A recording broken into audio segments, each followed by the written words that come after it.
to People Like Us, a podcast for and about third culture kids everywhere.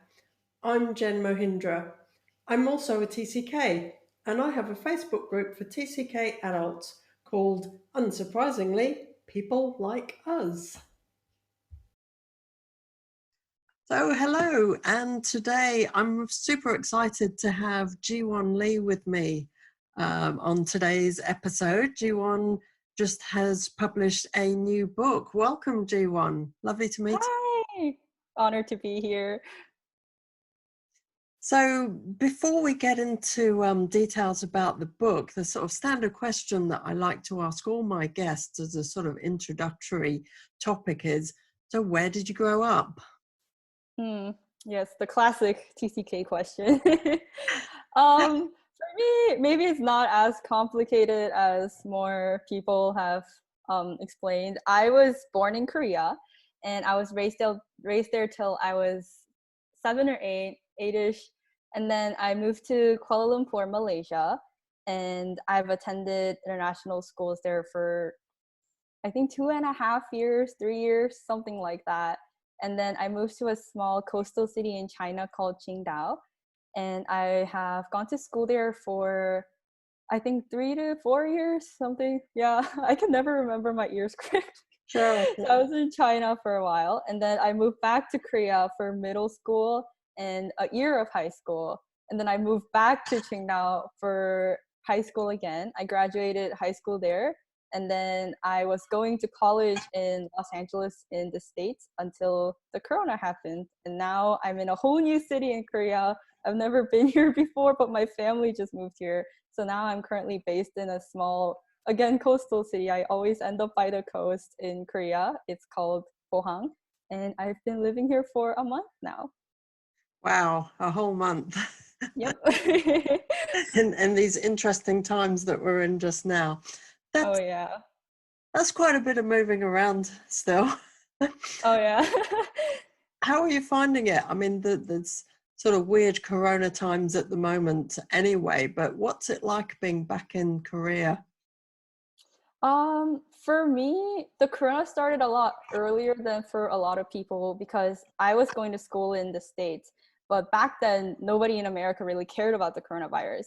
But because my family was living in China at the moment, I feel like the news really hit me. I spent a lot of days worrying about my family's health and safety. They basically just had to leave everything behind and move to Korea.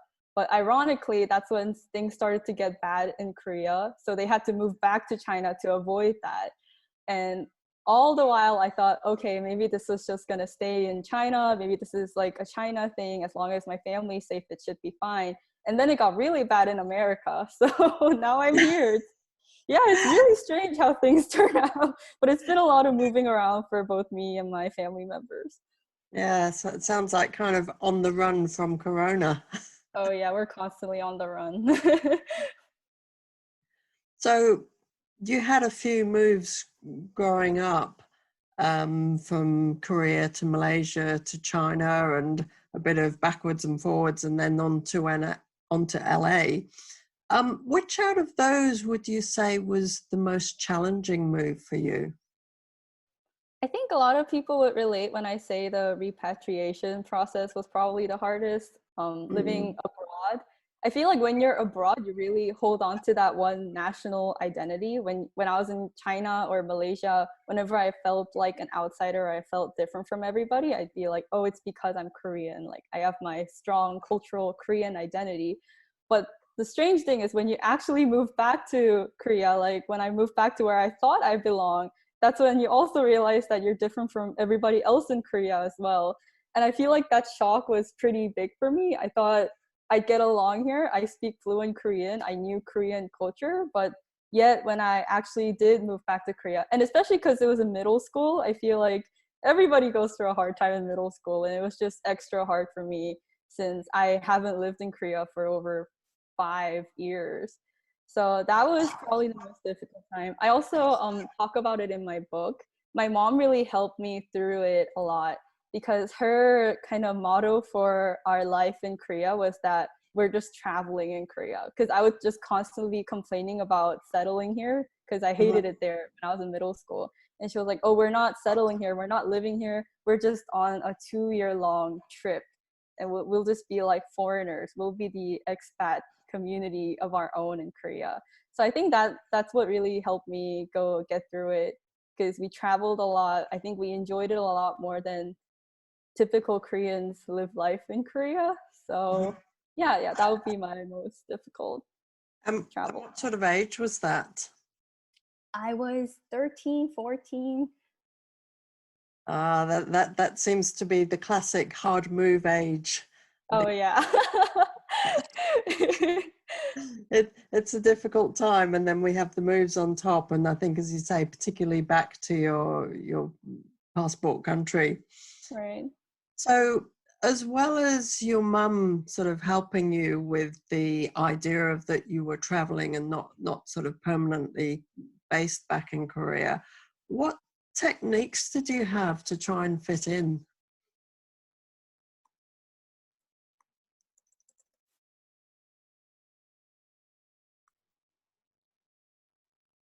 Sorry, I think the screen froze for a second. For a moment there. Yeah.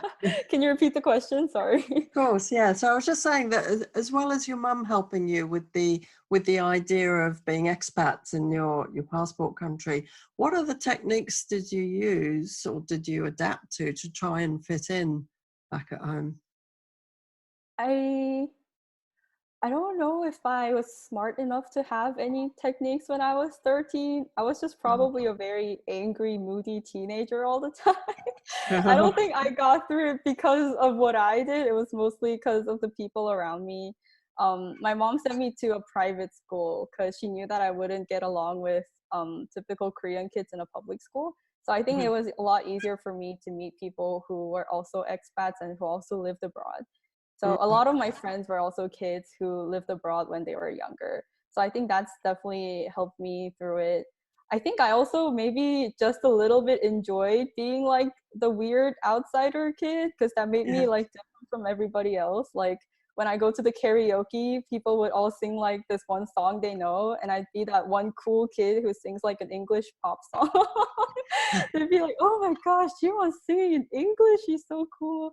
So I think, yeah, that was also enjoyable. I don't know if I had any techniques. I think I sort of figured that out more when I went through the transition of going from China to the States, because that was also a difficult transition as well. And I think I was more mature enough to actually know what I'm doing. Back when I was 13, it was just a lot of fighting with my mom and my friends. And then before you know it, it was over. So just doing what you can to get through those teenage years. Right. So you mentioned the move to LA. That's for you. I think it was maybe it's a very specific case for me, or other Asian kids who went to American international schools could relate. I think I always turned to an American cultural identity within me, even though I've never been to America, which is interesting because my entire curriculum for more than half my life, I went to an American school. So I learned from American teachers, I had American friends, like I kept up with American like pop stars, like I felt very American even though I've never been to the country. So I think even up until high school, I had that fantasy that if I go to America, that's where I perfectly fit in. And that's where I feel like I really belong. Because my whole life, I felt very out of place and different from everybody. And I guess that was when like my pseudo-American fantasy kind of just was destroyed for me when I actually went to America. Because I don't know why, but I was so surprised to find out that Americans are actually like, it's one country with one culture and they have something to talk about. And I'm not from there.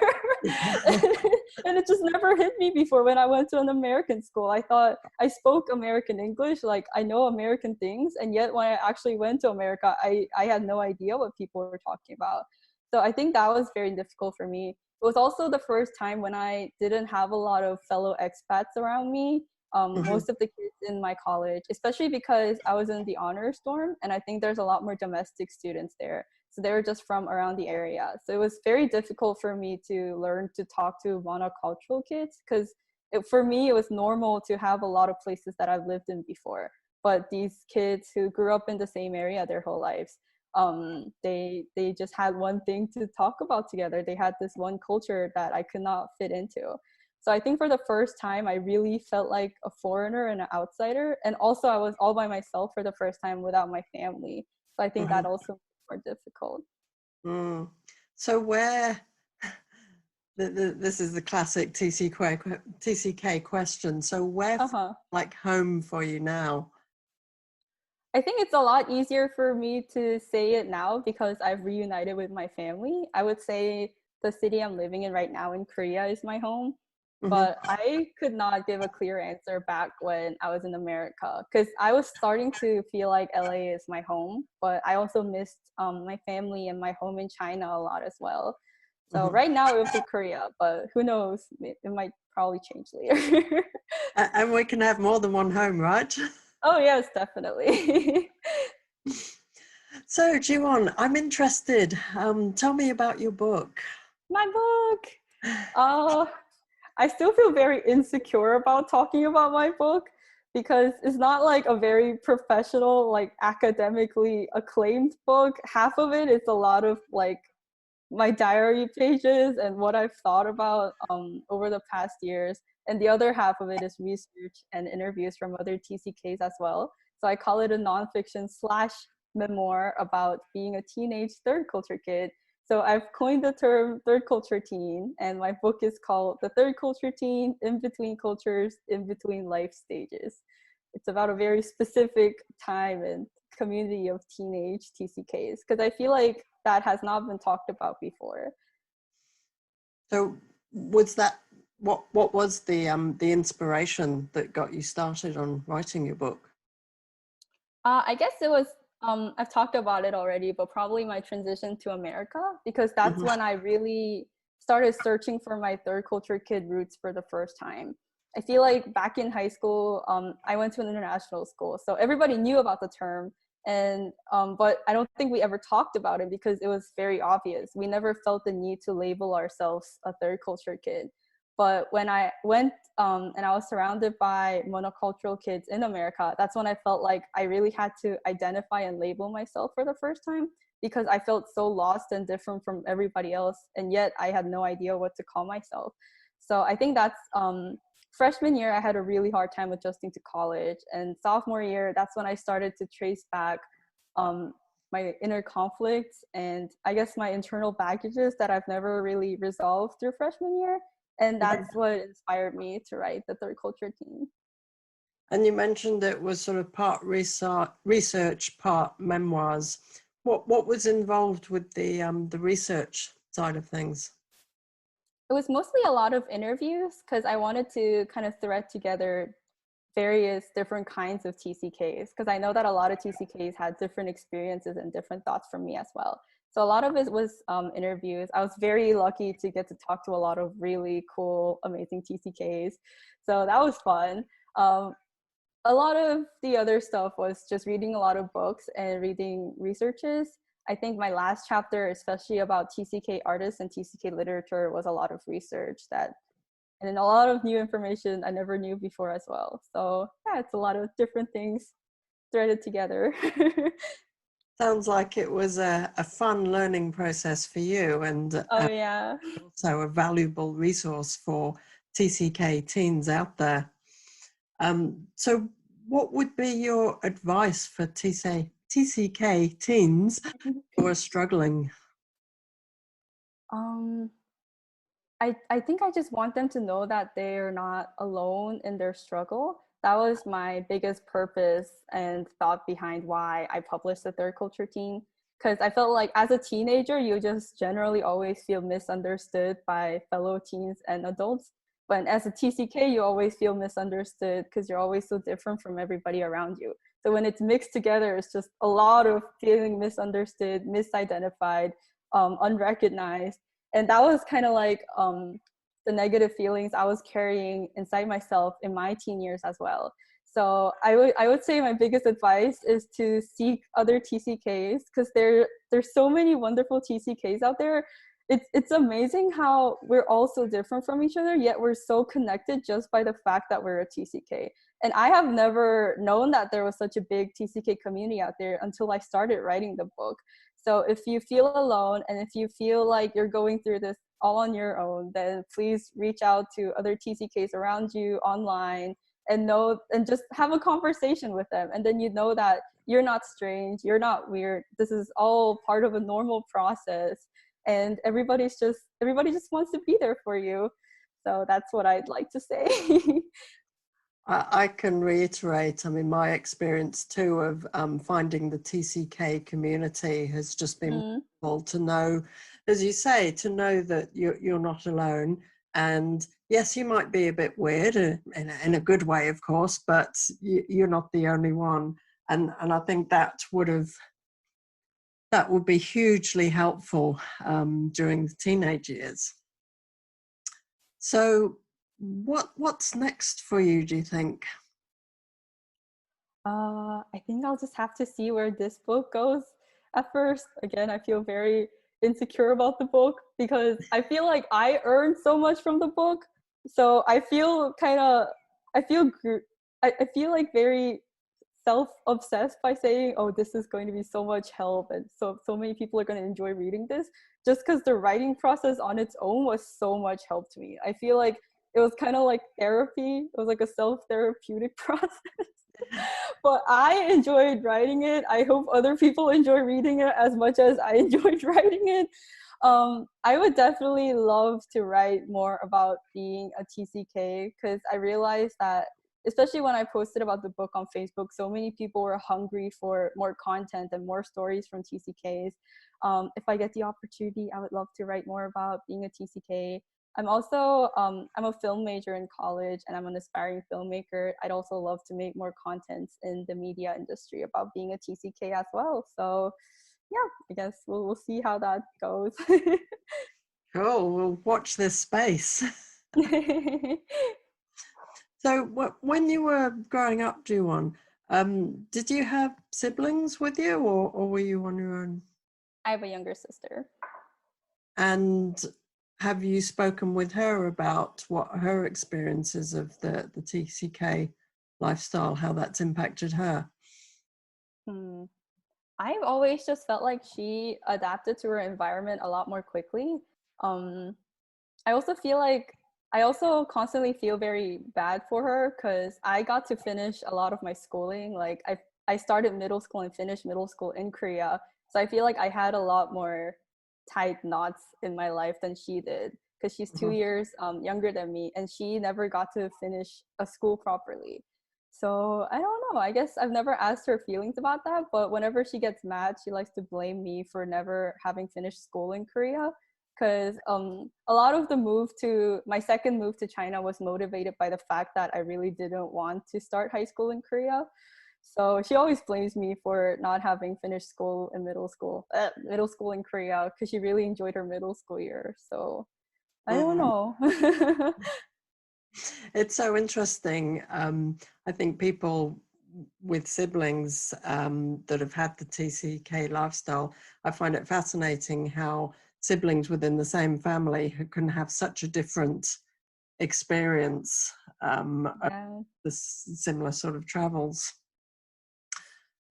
So what would you say is one of the best things about being a TCK? The best thing about being a TCK, I guess it's your knowledge of different cultures and languages. It definitely makes it hard. I would say I have like a 30% of every culture I've interacted with.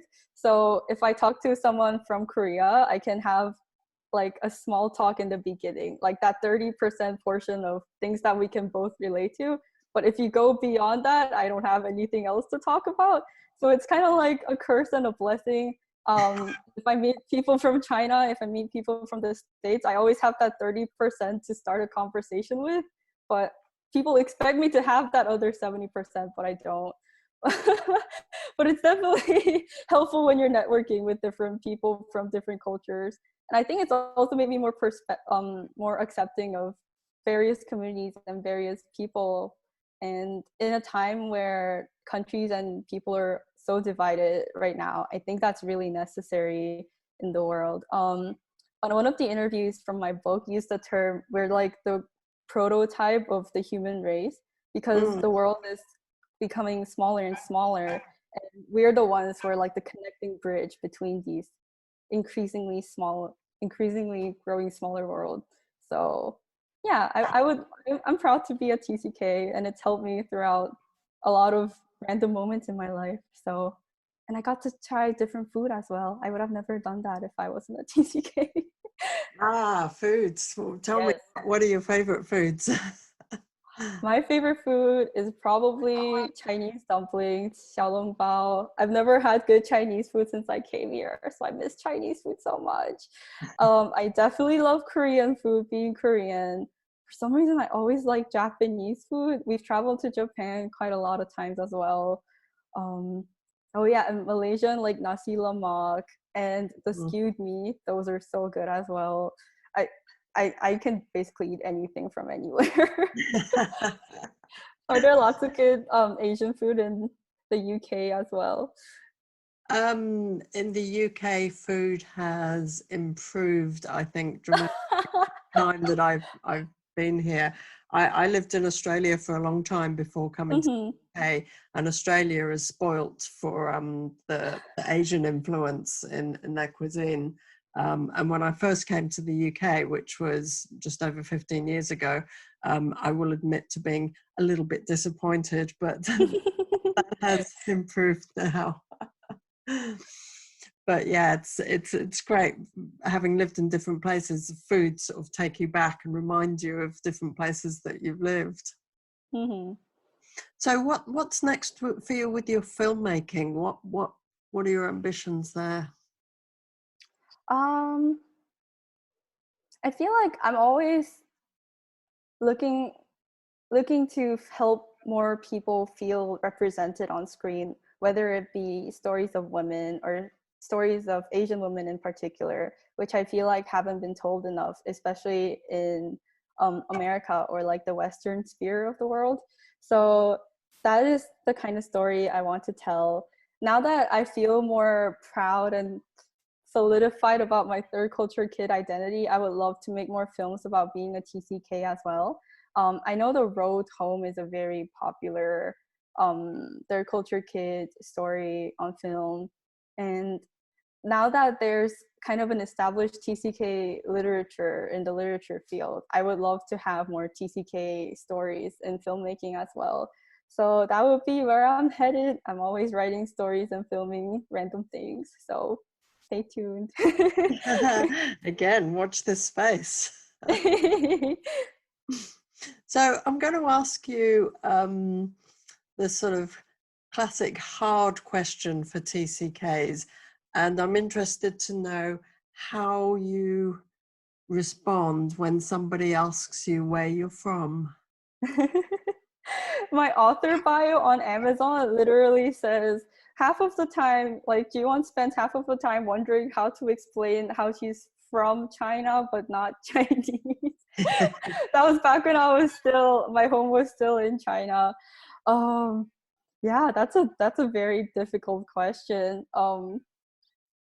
I don't know if I've ever figured out the answer. I feel like that's why third culture kids need more representation. I feel like it should be more normalized that you don't always have one place that you're from.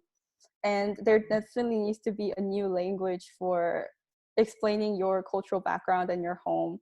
I don't think that's something that one person can change, but if there's more TCK stories out there, I'm hoping it's not weird when somebody says I'm from somewhere, but they don't look like they are.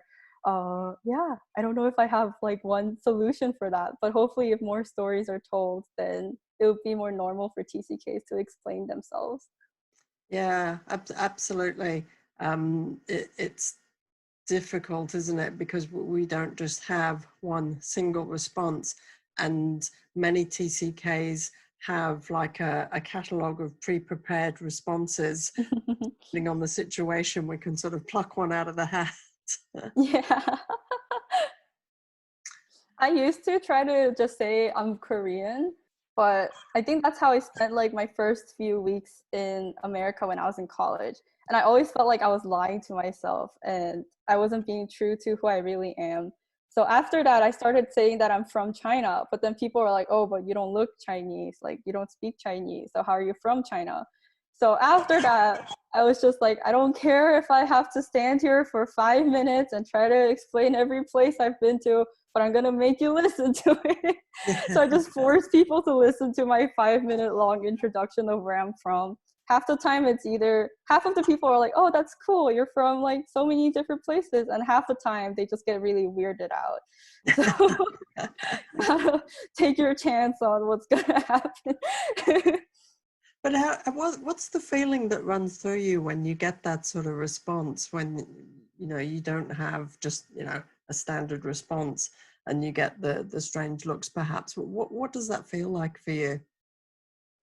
I'm an introvert and I'm very bad at talking to new people in general. So even before I get to explain myself, I just always get scared that they're gonna ask me where I'm from. I think I'm a lot more used to it now because I've done it more often, but I still get scared every time someone's about to ask, oh, so where are you from? Because most people just have one like city, one place that they're from, but I don't. I think after writing my book and after kind of accepting my TCK identity a lot more, I feel more proud to sort of go through that list. Like, oh, I'm more special than you. It's not because I'm weird. Jiwon, we've almost been speaking for 30 minutes and Oh, wow. as usual, the time has flown by. Um, just to wrap up, what would you say was the biggest takeaway for you from writing your book? My biggest takeaway from the book, from writing the book, is that all my pains and my struggles and my insecurities about myself are real and they deserve to be recognized. Because I think I struggled my freshman year, especially because I never really talked about my cultural identity and the conflict I was having within myself about it, because I was very ashamed of bringing it up to other people. I felt like it was too privileged of a question to be like, oh, like I lived in so many different places and that's why I'm having issues, because I felt like it wasn't an important enough thing to bring up to other people. It didn't feel serious enough. But yet, because I never talked about it, I don't think I ever fully got over it. But writing the book and talking to different interviewees, other TCKs, and having the support of just the TCK community really made me feel like my pain was validated and that I had a valid reason to have my insecurities and to have my difficult times in general. And I felt like all my interviews, they were for the book, but like half of the time it was just like a therapy session where I just talked about myself, and the other person would be like, oh yeah, like I understand you, like it's okay. So my biggest hope is for my book to kind of play that role for different people as well, to let them know that their pain is real and it's okay for them to struggle and to go through difficult times. And yeah, I just hope that it plays some sort of a positive influence and help the transition between being a teenage TCK and an adult TCK a lot more easier for more people. So it is only 99 cents on Amazon. I hope you guys go check it out. It's a pretty good read. A lot of people have said. That sounds great. As you say, it's so reassuring to know that you're not alone with your struggles and that other people have experienced and are going through the same sort of things. Mm. And yeah, it's just validating to know that what you're feeling is real. Right. Mentioned listeners can find your book on Amazon. You've got a special on at the moment. Mm-hmm. I can put a link with the podcast when we publish this for you. That would be wonderful. Thank you. My pleasure. Jiwon, it's been absolutely lovely speaking with you today. Thank you so much. Thank you. It was great to be here. This was fun. For sure. Thanks a lot.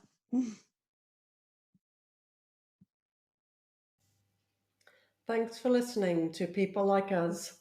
If you'd like to join an online community full of people like us, hop over to Facebook and search for People Like Us. You'll find my group, and you're very welcome to join us.